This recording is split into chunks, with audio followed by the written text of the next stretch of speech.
How to activate Zelle on Wells Fargo. First, open your browser and visit enroll.zellepay.com. Next, click on Start Search.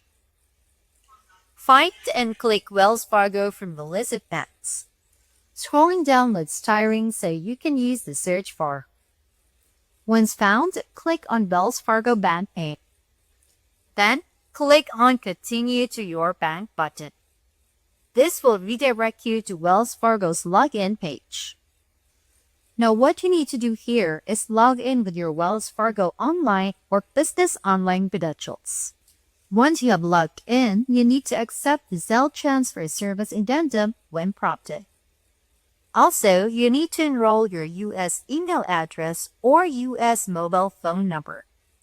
Choose which checking or savings account a fund will come from.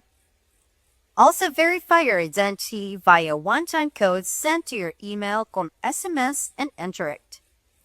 Once done, click Finish or Submit to complete the enrollment.